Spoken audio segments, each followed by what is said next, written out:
a maioria de nós, que temos lucidez, nós tivemos uma programação, tivemos um programa, uma meta, objetivos, como uma empresa faz, nós fizemos tudo. E aí, nesse esquecimento, a gente vai perdendo essa confiança. Proposta: toda vez que eu tiver ansiedade, eu vou me reportar mentalmente a esse eventual momento, que seria um momento pré-encarnatório. Eu estou ansioso, eu não sei porquê, mas eu volto para o momento pré-encarnatório e falo com o meu mentor ali, pedindo para ele que eu preciso mais umas explicações. Essas explicações chegando até a mim, eu posso me sentir mais tranquilo, sereno frente ao futuro. Então eu posso pensar também que o futuro vai ser bom, e qualquer tipo de futuro vai ser naturalmente uma proposta de aprendizado. E sempre pensar assim: o que pior pode acontecer? Isso é uma técnica psicológica. A pessoa está com medo, ansiedade. O que pior pode acontecer? Não, o que pior pode acontecer é eu perder tudo. E pior que pode acontecer? Não, posso ficar doente. E pior que pode acontecer é eu morrer. Bom, se morrer, você sabe que ninguém morre, você vai desencarnar, você continua vivo do outro lado.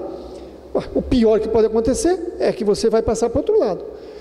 Então nós vamos começar a trabalhar para não permitir que a ansiedade seja um instrumento de manipulação, muitas vezes, sobre nós.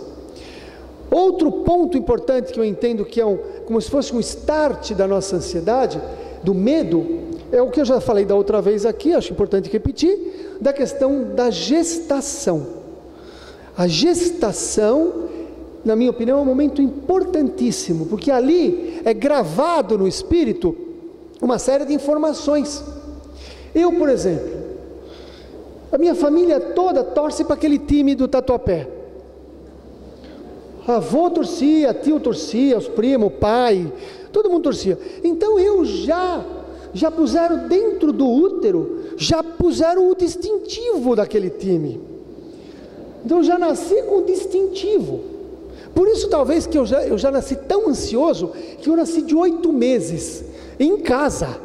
Quer dizer, naquela época o Corinthians ainda, o time do Tatuapé, ainda de vez em quando era campeão, tinha alguma coisa lá, né? Não era, porque tem um recanto de idosos estão fazendo junto lá no time, entendeu? Agora, tudo bem, para quem entendeu. Então a gente precisa entender, a gestação é um momento importantíssimo, porque as aflições, os medos da mãe, do pai, os medos da família, principalmente da mãe, poderão ser absorvidos pelo feto, como ele absorve pelo cordão umbilical os nutrientes necessários. Da mesma maneira, os humores emocionais que correm no sangue também vão chegar até a criança, já desenvolvendo certas alterações de funcionamento, até hormonais, causando ansiedade. Temos trabalhado também o que a gente chama de ressignificação. Outro dia uma amiga minha, conversando com ela é obesa desde criança, obesidade, sempre anêmica, obesa, exame normal, mas é obesa. E a obesidade, ela tem um aspecto também ligado à ansiedade. E conversando com ela, como é que foi a gestação? A mãe passou muito problema, não conseguiu se alimentar direito, passou dificuldades e medo, e ela absorveu tudo isso aí. Então ela ainda vivia com a programação do feto. É como se o feto fosse sendo programado durante a gestação. Então pergunta, qual terá sido a nossa programação? Mas isso é para responsabilizar nossa mãe? De modo algum. Até o contrário. Tem um psicólogo americano que tem um livro que chama Código do Ser. Ele entende que como a semente da árvore, já vem nela o código da árvore inteira, nós já nascemos, ele não é espírita nem nada, já nascemos com um determinado código das coisas que nós vamos passar, e é isso que a doutrina espírita fala, o programa. Então muitas vezes, o momento que a gente passa na nossa gestação, o momento da nossa infância, é um treinamento para a nossa vida adulta. Eu vou dar um exemplo para vocês. Ele diz o seguinte: um menino que tinha muita dificuldade de se relacionar com os outros meninos, ele ia na escola e qualquer tipo de conflito que tinha na escola, ele já passava mal, já tinha desarranjos estomacais, e ficava uns dias sem ir na escola. E foi crescendo assim. Qualquer tipo de conflito ele já se sentia desconfortável, fazendo toda uma alteração orgânica inclusive.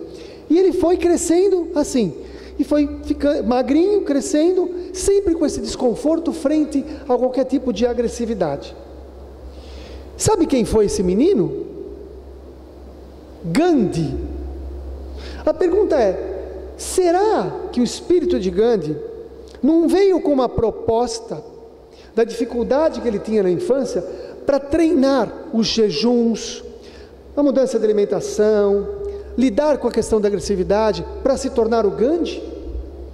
Se nós olharmos, outro dia atendendo um rapaz também, foi muito interessante, porque ele é um filho, tipo um filho bastardo, e com isso, ele tem uma série de revoltas, porque o pai não assumiu que não precisava assumir com a mãe, eles tiveram as dificuldades, e o pai parece que uma boa condição financeira, com outros 2 irmãos, outros 2 filhos, e a gente foi conversando e era revoltado.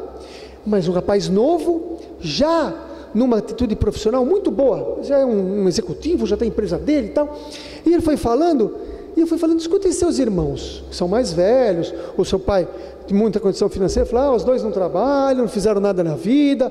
Eu falei, então você queria ser que nem eles? Eu falei, não, mas você está reclamando que o teu pai não te deu tudo que eles tiveram, mas o fato de o teu pai ter dado tudo que eles tiveram, não fez deles uma pessoa com a raça, com a energia que você tem para vencer na vida, porque você já venceu na vida.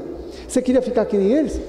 Ele ficou impactado, porque toda a raiva acumulada, de repente fala, meu Deus, então o que o pai dele pode ter sido para ele? Um treinador. Mas esse é jeito de treinar? Tem treinador que é mais duro, mais rústico, porque a pessoa precisa ter a fibra, precisa ter aquela garra. Eu falei, olha, pensa o seguinte, talvez você sabia de antemão que você ia passar por essa situação, e essa situação lhe trouxe a pessoa de garra que você tem.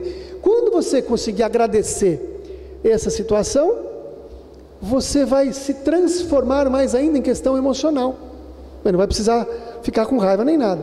Ele ficou impactado. Isso chama ressignificar, dar novo significado. Dar novo significado para a nossa gestação é fantástico, porque pode trazer para nós hoje, porque quando eu mudo lá na minha gestação, eu mudo hoje. Essa minha paciente, essa minha amiga, quando ela fez a mudança da gestação dela, ali na hora, ela fez um exercício, ela já no dia seguinte falou, me sinto mais leve, me sinto diferente, me sinto mais confiante. Todo o medo que ela tinha, ansiedade, estava gravado no feto. Quando o feto se sentiu seguro, de novo, confiante, ele já não teve mais, ela já não tinha mais essa ansiedade. E como é que a gente fala para o feto alguma coisa? Como é que eu vou falar para o feto alguma coisa? Sei lá, faz o exercício do espelho, faz sozinho, fecha a porta, porque se você estiver falando no espelho sozinho e alguém passar, vão achar que você está meio estranho aquele dia. Os espíritas são tudo meio estranho mesmo. Imagina falando sozinho no espelho.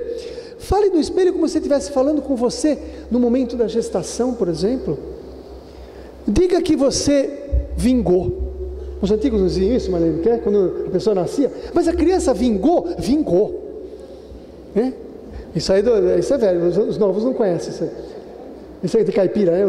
Os novos não sabem o que é isso aí. Então você diga para você mesmo que você vingou. Fica tranquilo, confia no futuro, você vingou, você já conseguiu nascer.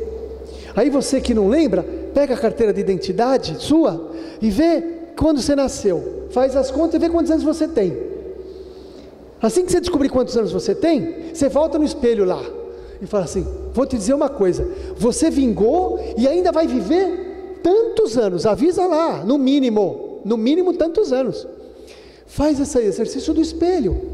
Você que tem ansiedade, fala, essa ansiedade, eu comi, dormi bem, não comi porcaria, eu estou com medo do futuro do quê? Vamos falar lá no espelho, vamos lá falar no espelho, vamos conversar para falar que eu vinguei, eu sobrevivi, eu sou um sobrevivente da gestação, da infância, eu já sou adulto, olha que beleza, porque eu vou trabalhar esses desconfortos que muitas vezes nós chamamos de ansiedade, que eu estou aqui trabalhando o medo do